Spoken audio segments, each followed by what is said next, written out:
I was a 38-year-old college professor, and I taught art, and I had taken a group of students and my wife, and we had gone around Europe, and we'd just done a 3-week tour, and this was the next to the last day.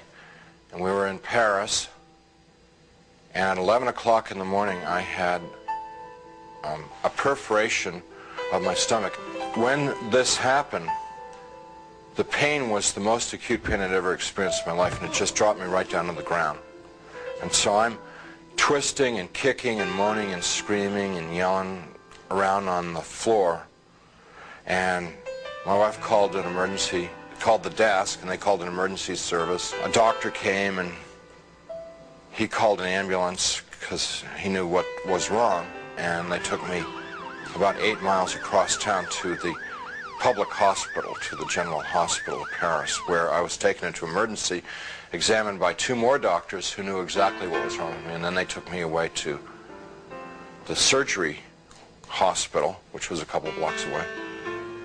And I was parked there because there wasn't any surgeon available to do the surgery. And so there I lay for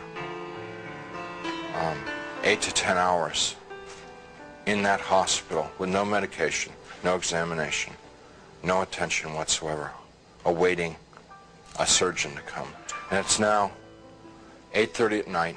Nurse came in and said that they were very sorry they weren't able to get a doctor for me, and they'd get one the next day.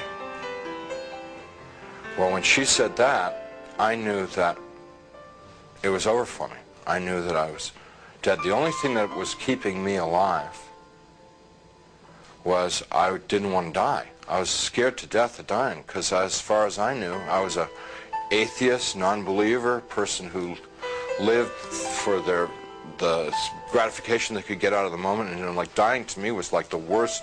I mean, next to the pain, dying was the worst thing that could happen to you, because it was the end of life and there was no more, there wasn't anything else. But when she said that, the idea of trying to exist for another minute, another hour in this pain, it wasn't worth it anymore. I went unconscious.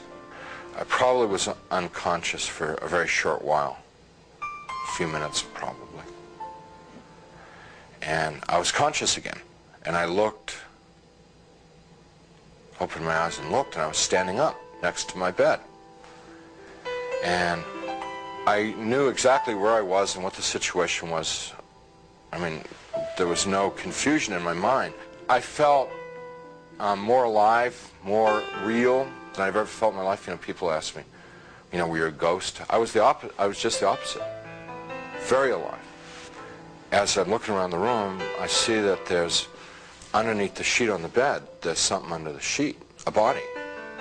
And so I bent over the bed, the head was turned away from me, and I looked at the face, and it looked like me. But that wasn't possible, because I was standing there, I'm alive, I'm great, you know. I mean, I'm more than great, I'm like, you know. And so I tried to talk to my wife. Can't you hear me? And can't you hear me? You know, she couldn't hear me or see me. That's not me. I hear people calling me outside the room, and they're saying to me in soft, gentle voices, "Howard, you got to come with us now. Come quickly. Come out here." So I go over to the doorway of the room, and there's people out in the hallway, and they're the hallway's dank. It's gray. It's not light or dark. It's just gray, and they're all in grayness, and they're men and women. And what they're wearing might possibly be hospital uniforms. And as we walked, they stayed around me and kept moving me on, and it kept getting darker and darker. They were becoming more and more openly hostile to me.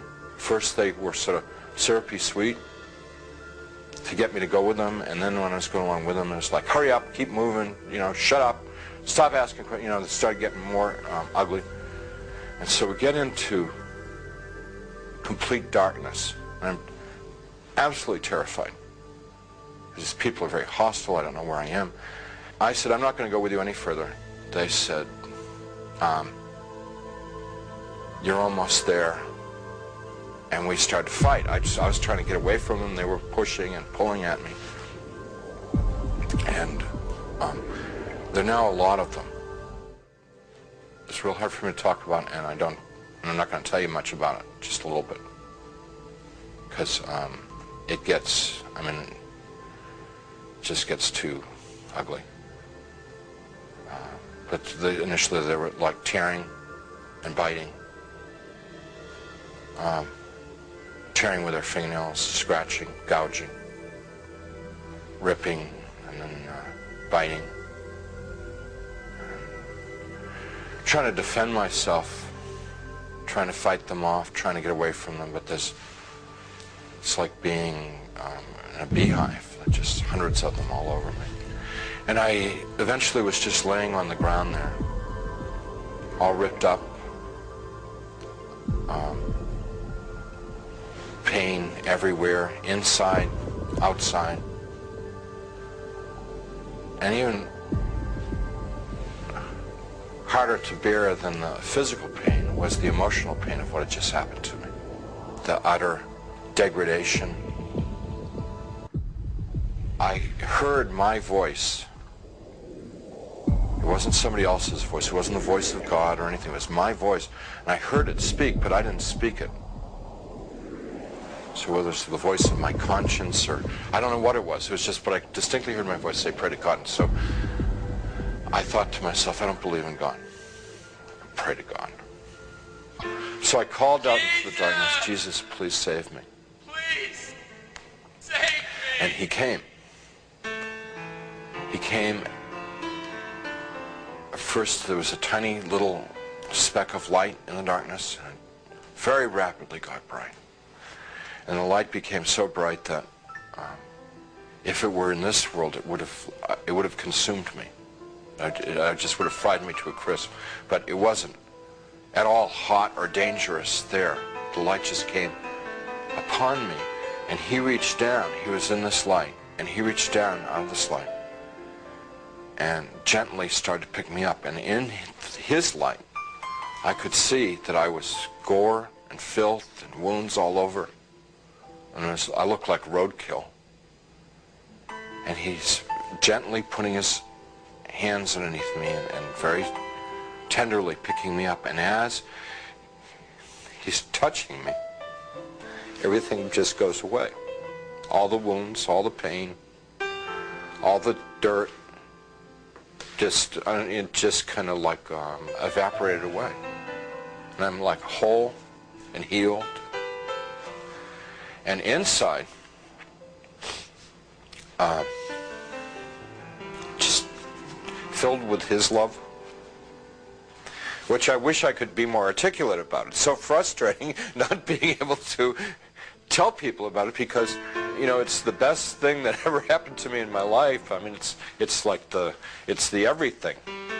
You know, it's the all of life is to know that love. And you know, I get to it and I just can't describe it. I can't convey it to you. And he's carrying me out of there. Up we just go. Out, gone. And we're moving towards a world of light, and we stopped. We weren't in hell, we weren't in heaven. We were in between. And we stopped, and we began to converse, and he was talking and telling me things, and he brought over some angels, and we went over my life from beginning to end. What they were trying to convey to me, in a nutshell, was my whole purpose of my existence had been to love God, love my neighbor as myself. That's why I had been created. That's what I was in this world to do and to learn. And I had failed. They told me that I had to come back to this world. And I got real upset because I wanted to go to heaven. What they told me about heaven, it's like the most fun, most interesting. I mean, it's the most wonderful place. I mean, everybody would want to go to heaven, and I wanted to get there. And they said that I wasn't ready, I wasn't fit, that it wasn't my time to go to heaven. I told them, Jesus and the angels, that I couldn't live in this world without them. So they said, if I prayed and confessed my sins to God, gave what I had, and what they meant by what I had was gave my worries, my cares, my hopes, my dreams, just gave it all up to God. That there would be times when they would be there. I would feel the love like I'd felt it then. And I believe that one of the reasons God gave me this experience so that I would have an opportunity to share it with someone. I don't know who. I never know who. But I would have the opportunity to share it with somebody so that it could be of help to them. You can feel Jesus' presence with you like today in this place, in this